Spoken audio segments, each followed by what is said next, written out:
बहुत समय पहले की बात है। रायपुर नामक एक सुंदर सा गांव हुआ करता था। उस गांव में एक लकड़हारा रहता था जिसका नाम मोहन था। मोहन बहुत ही ईमानदार और मेहनती था। वह हमेशा अपने काम से खुश रहता था। उसके पास ज्यादा पैसे नहीं थे, लेकिन वह अपनी जिंदगी से संतुष्ट था। मोहन के परिवार में उसकी पत्नी और उसके 2 बच्चे थे। मोहन सेठ मोतीलाल के यहाँ लकड़ी काटने का काम करता था और लकड़ी काटने के बदले में सेठ मोतीलाल मोहन को पैसे देता था, जिससे मोहन और उसके परिवार का जीवन यापन होता था। सुमन, मैं काम पर जा रहा हूँ। आज बहुत देर हो गया है, तो तुम बच्चों को स्कूल छोड़ाना। जी, स्कूल तो मैं छोड़ आऊंगी, लेकिन मोनू और चिंकी पिछले 2 दिन से कह रहे हैं कि उनके स्कूल की टीचर स्कूल की फीस मंगा रही है। हाँ, तो जाकर दे आओ ना स्कूल की फीस। अजी, कहाँ से दूं? आप जो पगार लाते हैं उसमें मुश्किल से तो घर चल पाता है। अब उतनी सी तनख्वाह में मैं बच्चों की फीस का इंतजाम कैसे करूं? अजी, मैं एक बात आपको साफ साफ कह देती हूँ, आप सेठ मोतीलाल जी से पगार बढ़ाने की बात कहिए। दिन पर दिन खर्च बढ़ता जा रहा है। बाजार में अगर सब्जी लेने निकलो तो सब्जियों के दाम आसमान छू रहे हैं, और बच्चों की पढ़ाई का खर्चा, घर का खर्चा। अब इतनी कम तनख्वाह में कैसे गुजारा होगा? ठीक है, मैं आज ही सेठ जी से थोड़ा पगार बढ़ाने की बात करता हूँ। इतना कहकर मोहन काम पर चला जाता है। अरे भाई, आज तो पगार का दिन है।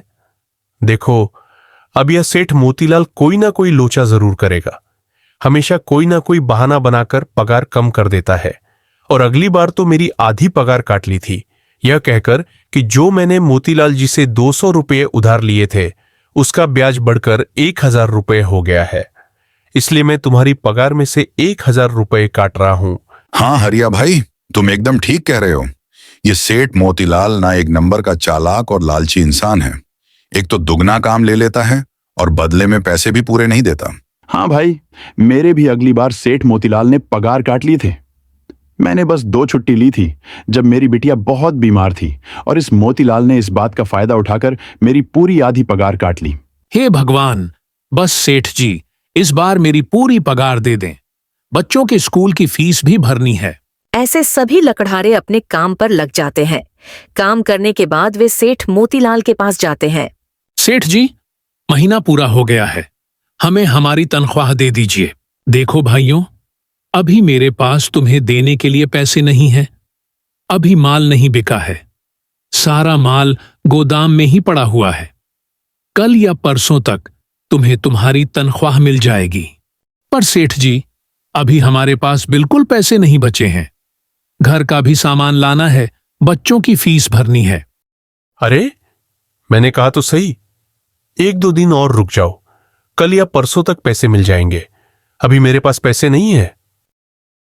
सभी लकड़हारे निराश मन से अपने अपने घर आ जाते हैं। ये क्या हुआ? इस बार कितना पगार मिला है? सुमन, अभी कोई पगार नहीं मिला। सेठ जी ने कहा है कि 1-2 दिन में पगार मिल जाएगा। पगार नहीं मिला? आपको तो पता है ना, बच्चों की फीस भरनी है। इनकी स्कूल टीचर ने आज साफ साफ चेतावनी दे दी है कि अगर कल फीस नहीं लाई तो बच्चों को घर पर ही बिठा लेना। अब बताओ मैं क्या करूं? मैं क्या करूं सुमन? ये सेठ जी समय पर कभी पैसे देते ही नहीं हैं। अब तो बस हम इंतजार के सिवा और कुछ नहीं कर सकते। 1-2 दिन की बात है, देख लेते हैं। ऐसे ही 2 दिन गुजर जाते हैं। 2 दिन बाद सेठ मोतीलाल सबको पगार देता है। अरे हरिया, ये ले अपनी इस महीने की पगार। सेठ जी, ये तो बस 2000 है। मैंने तो इस महीने 3000 तक का काम किया है। हाँ, काम तो किया है, लेकिन तूने 1-1 घंटे आराम भी तो किया है। ये पैसे उसी आराम के काटे हैं। पर सेठ जी, आपने तो कहा था 8 घंटे काम के महीने में 3000 मिलेंगे, और मैंने तो 8 घंटे काम किया और 1 घंटे आराम। देख हरिया, मुझे ज्यादा हिसाब किताब ना समझा। ये 2000 रख, अगर चाहिए तो, और अगर नहीं चाहिए तो कहीं और काम ढूंढ ले। बेचारे हरिया के पास उन पैसे को लेने के सिवाय और कोई रास्ता नहीं था।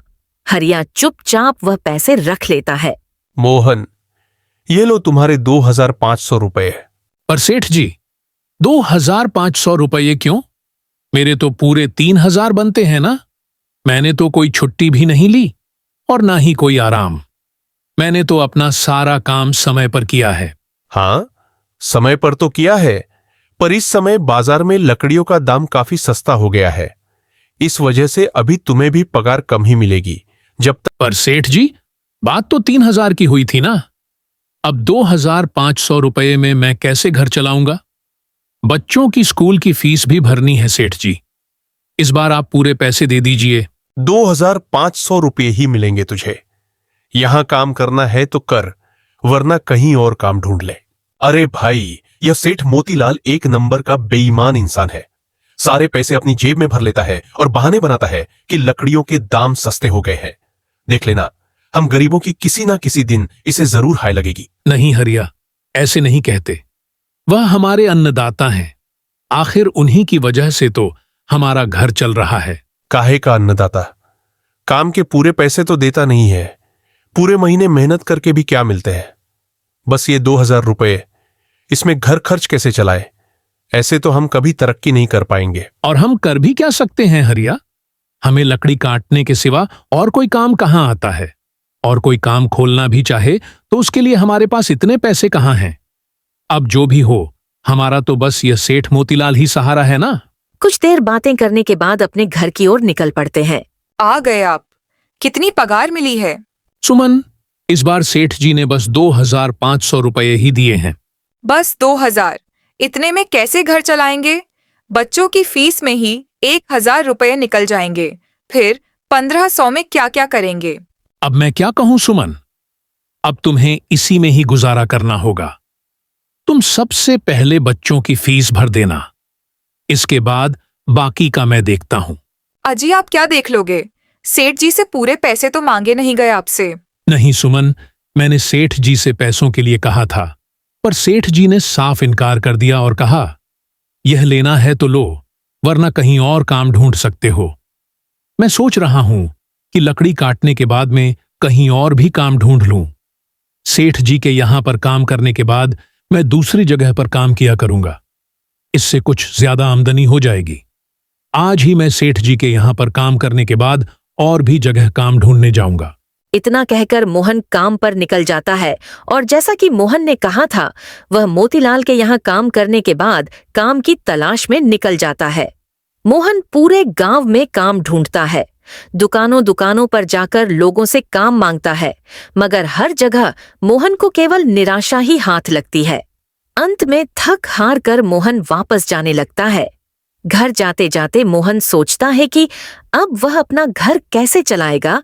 मोहन यह सब सोच ही रहा था कि तभी उसकी नजर पेड़ के नीचे रखी एक टोकरी पर पड़ जाती है। मोहन टोकरी के पास जाता है। मोहन जैसे ही उस टोकरी को हाथ लगाता है, टोकरी से एक आवाज आती है, रुक जाओ, इसे छूने की कोशिश मत करो।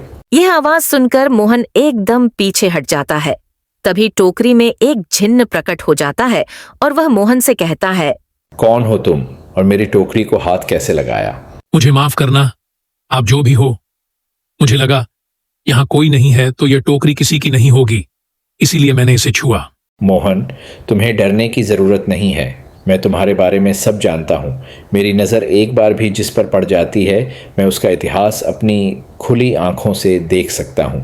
पर आप हैं कौन और आप इतने विचित्र क्यों दिखाई पड़ रहे हैं? आप अपना परिचय दीजिए। कौन हैं आप? मैं एक जिन्न हूँ और मैं कई सालों से इस टोकरी में रहता हूँ।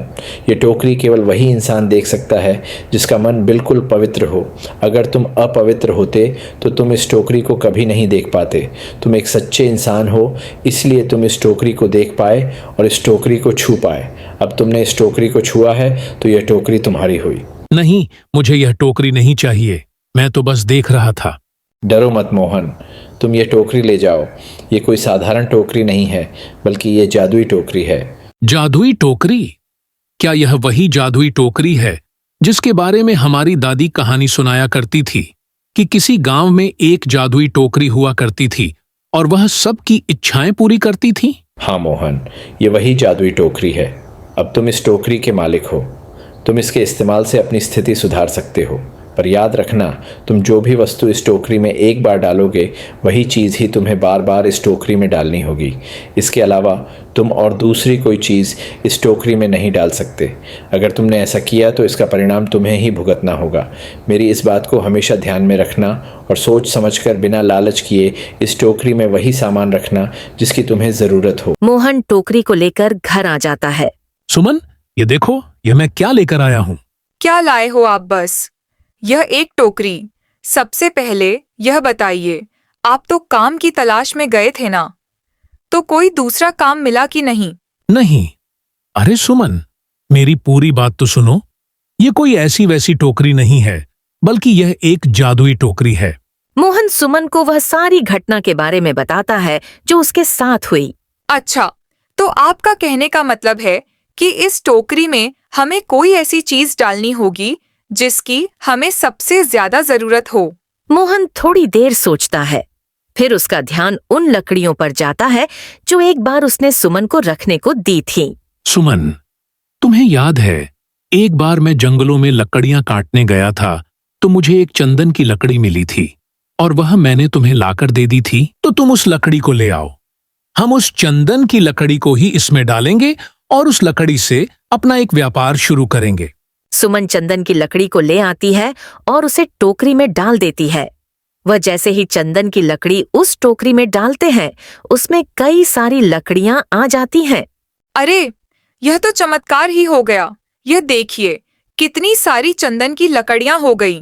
अगर आप इसको बेचेंगे तो इससे काफी अच्छे पैसे मिलेंगे। हाँ सुमन, मैं कल सुबह बाजार जाकर इनको बेच आऊंगा और जो पैसे मिलेंगे उससे हम अपने मोनू और चिंकी के स्कूल की फीस भर देंगे और बाकी बचे पैसों को संभाल कर रख लेंगे। अगले दिन मोहन मोतीलाल सेठ के यहाँ काम पर ना जाकर चंदन की लकड़ियों को बेचने के लिए बाजार की ओर निकल पड़ता है। वहां पर मोहन चंदन की लकड़ियों को बहुत ही कम दामों में बेचा, जिसकी वजह से आम लोगों के साथ साथ बड़े व्यापारियों ने भी रामू से चंदन की लकड़ियां खरीदी। लकड़ियों को बेचकर रामू को काफी अच्छे पैसे मिले। पैसों को लेकर चंदन घर आ जाता है। ये देखो सुमन, उन लकड़ियों को बेचकर मुझे कितने सारे पैसे मिले हैं। ये लो कुछ पैसे, इससे तुम कल मोनू और चिंकी के स्कूल की फीस भर देना। कुछ ही दिनों में वे बहुत अमीर बन गए और अपना जीवन सरलता से जीने लगे।